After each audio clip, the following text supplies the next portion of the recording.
የኢራን ጦር የአሜሪካን የጦር ጀት መጥቶ መጣሉ ከተዘገበ በኋላ የተመታው የጦር ጀት ውስጥ የነበሩ ሁለት አብራሪዎች መካከል አንደኛው እስከዚህ ሰዓት ድረስ አልተገኘም። አሜሪካ የጦር ጀት አብራሪዋን ለመፈለግ በልዩ መልኩ የሰለጠኑ ልዩ ወታደሮች ልታሰማራ እንደሆነ ዘገባዎች ወጥተዋል። የኢራን ባለስልጣናትም የአካባቢውን ነዋሪዎች ወታደሩን በህይወት ይዞ ለመንግስት ላስረከበ ሰው $66100 እንደሚሰጡ ቃል ገብተዋል። ጦርነቱ ተባብሶ ቀጥሏል። እስራኤልና አሜሪካ ኢራን ላይ ጥቃት ፈጽመዋል። ኢራንም በምላሹ ዱባይ ላይ ድብደባ ፈጽማለች። በቀዳሚነት ወደ እናንተ ይደርሳል። በአማራ ክልል በፋኖና በመንግስት ኃይሎች መካከል የሚደረገው ውጊያ ተጠናክሮ ቀጥሏል። በተለይም በዛሬው ዕለት በወሎና በጎጃም ቀጠናዎች ውጊያዎች ተደርገዋል። በምዕራብ ወሎ መካነ ሰላም፣ በጎጃም መራዊ አቅራቢያ እንዲሁም ባህር ዳር ዙሪያ ከፍተኛ ጉዳት የተስተናገደባቸው ውጊያዎች ተደርገዋል። በዝርዝር እናስደምጣችኋለን።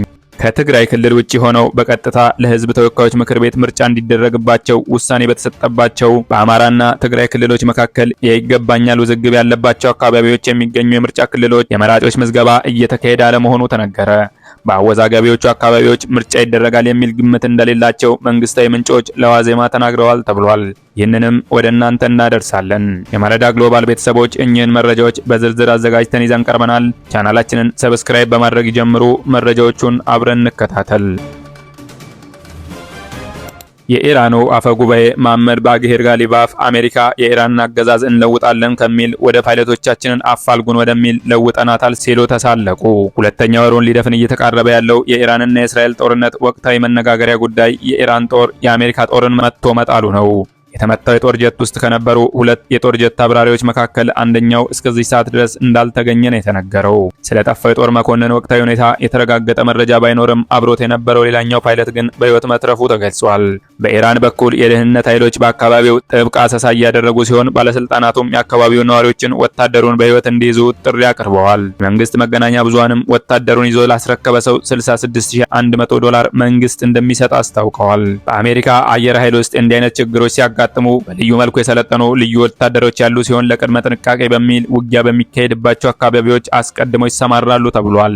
አሜሪካም የጠፋውን አየር ኃይል ባልደረባ ለመፈለግ 2 ሄሊኮፕተሮችና 1 ኤ-10 ዋርቶግ አውሮፕላን አሰማርታለች። የጠፋውን ባልደረባ የመፈለግ ዘመቻ ላይ ከተሰማሩት ኤፍ-15 ጄት የተረፈውን አብራሪ ይዞ እየበረረ በነበረ አንድ ሄሊኮፕተር ከኢራን በተተኮሰበት መሳሪያ የተመታ ቢሆንም ተሳፍረው የነበሩት ላይ መጠነኛ ጉዳት ከመድረሱ በስተቀር በሰላም ማረፍ ችሏል ተብሏል። ጠፋውን የአየር ኃይል ባልደረባ የሚደረገውን ፍለጋ እያገዘ የነበረ አንድ ኤ-10 ዋርቶግ በኢራን ሚሳኤል የተመታ ሲሆን አብራሪው በባህረ ሰላጤው ላይ ዘሎ በመውጣት መትረፍ ችሏል ተብሏል። በመካከለኛው ምስራቅ በጦርነቱ ጥቃቶች የቀጠሉ ሲሆን እስራኤል የኢራንን የሚሳኤል ማከማቻዎች ደብድባለች። በዱባይ የኦራክል ህንፃ የኢራን ሚሳኤል ጥቃት እንደተፈጸመበት ተዘግቧል።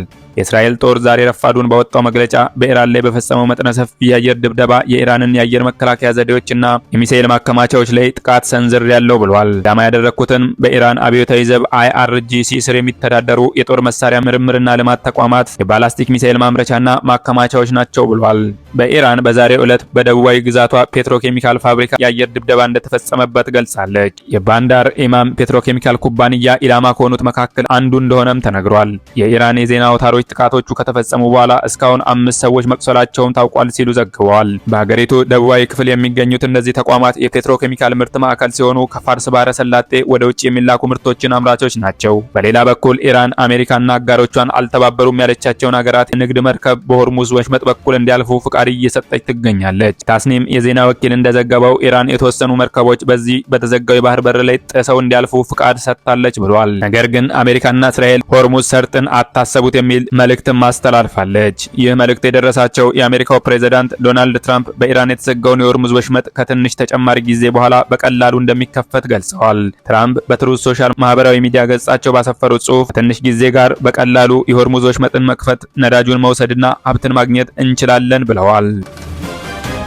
በአማራ ክልል በፋኖና በመንግስት ኃይሎች መካከል የሚደረገው ውጊያ ተጠናክሮ ቀጥሏል። በተለይም በዛሬው ዕለት በወሎና በጎጃም የተደረጉ ውጊያዎች የመንግስት ኃይሎች ከፍተኛ ጉዳት ያስተናገዱበት ነበር። በምዕራብ ወሎ መካነ ሰላም ከተማ በሰፈረና ከከተማዋ የተነሳ ግዳጆችን የሚፈጽም የመንግስት ሰራዊት ላይ የፋኖ ኃይሎች በተሰነዘሩት ጥቃት የመንግስት ኃይሎች የመሽጉባቸው 4 ምሽጎች ተሰብረዋል ተብሏል።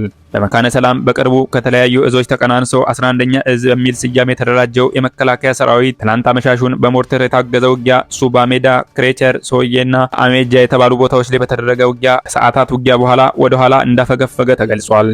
ከስፍራው የደረሰ መረጃ እንደሚያመለክተው መከላከያ ሰራዊት 11ኛ እዝ 203ኛ ኮር 87ኛ ክፍለ ጦር እግረኛ ሰራዊት በሜካናይዝድ ምድብተኞች የታገዘ ውጊያ የፋኖ ኃይሎች ላይ በተለምዶ ሶዬ ተብላ በምትጠራው አካባቢና ቆርኬ ሚካኤል ላይ በከፈተው ውጊያ ከፍተኛ ጉዳት ማስተናገዱ ተነግሯል። በተመሳሳይ በጎጃም ቀጠና በትላንትናው ዕለት መነሻቸውን መራዊ መሸንቲና ጨንታ ያደረጉ የመንግስት ኃይሎች ንጋት 12 ሰዓት ሜጫ፣ ኤፌሳ፣ ሐሙሲትና አማሪት እንዲሁም ባህር ዳር ዙሪያ ድልሸት በሚባሉ ቦታዎች ላይ በመግባት ፋኖ ኃይሎች አመራሮች ለመያዝ ያለመ ዘመቻ አድርገው ነበር። ነገር ግን የፋኖ ኃይሎች ባደረጉት መከላከል ከድልሸትና ኤፌሳ መሃል የምትገኝ አቨርጨቅ ጫፍ ላይ ከቀኑ 11 ሰዓት እስከ ምሽት 1 ሰዓት በተደረገ ውጊያ መንግስት ኃይሎች ጉዳት አስተናግደው መመለሳቸውን የፋኖ ኃይሎች ገልጸዋል። በሸዋ ቀጠና በኦሮሚያ ልዩ ዞን የተሰባሰቡ ታጣቂዎችን ያካተተ የ102ኛ ልዩ ዘመቻ አየር ወለድ ኮማንዶ በስራር ጉር ቀበሌ ላይ ከፋኖ ኃይሎች ጋር ውጊያ አድርጓል። ከግሼ ራቤል ወደ አንጾኪያ ገምዛ ወረዳ ግሾ ጌና ሸበቶ ቀበሌ ከጦር መሰያ ከተማ ወደ እስቴ ጎማ ተራራ መውጫ ምሽግ ከ40 በላይ የመንግስት ሰራዊት ጭኖ ሲጓዝ የነበረ አንድ አይሱዙ ኤፍኤስአር መኪና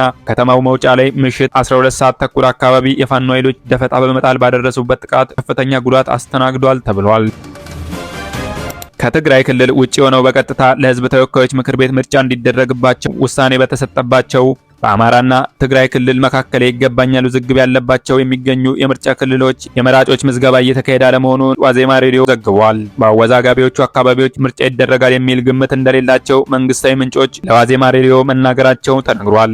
የኢትዮጵያ ብሔራዊ ምርጫ ቦርድ መጪው ግንቦት ወር ለማካሄድ ላቀደው 7ኛው ጠቅላላ ምርጫ ከትግራይ ክልል በስተቀር በመላ ሀገሪቱ የመራጮች ምዝገባ ከየካቲት 28 እስከ መጋቢት 28 2018 ዓ.ም እየተካሄደ መሆኑ ይታወቃል። ይሁን እንጂ በትግራይ ክልል ውጪ በሆኑት በቀጥታ ለህዝብ ተወካዮች ምክር ቤት ምርጫ እንዲካሄድባቸው በተወሰነባቸው የምርጫ ክልሎች የድምጽ ሰጪዎች ምዝገባ እስካሁን አልተጀመረም። በአማራና ትግራይ ክልሎች መካከል ውዝግብ ያለባቸው የወልቃይት ጠለምትና ራያ አካባቢዎች በ7ኛው ጠቅላላ ምርጫ በቀጥታ ምርጫ አካሄደው በህዝብ ተወካዮች ምክር ቤት እንዲወከሉ ምርጫ ቦርድ ቀደም ሲል መወሰኑ ይታወሳል። ምርጫ ቦርድ የፌዴሬሽን ምክር ቤት በሰጠው ውሳኔ መሰረት በ5 የምርጫ ክልሎች በቀጥታ የህዝብ ተወካዮች ምክር ቤት ምርጫን እንደሚያስፈጽም ገልጦ ነበር። በእነዚህ አካባቢዎች ሁለቱ ክልሎች ያነሱት ይገባኛል ጥያቄ እስኪፈታ ከትግራይ ክልል ውጪ ሆነው የፌዴራል ምክር ቤት ምርጫ እንዲካሄድባቸው የተወሰነላቸው የሁመራ፣ አዲረመጽ፣ ኮረም፣ ኦፍላ፣ የጠለምትና ራያ አላማጣ የምርጫ ክልሎች ናቸው።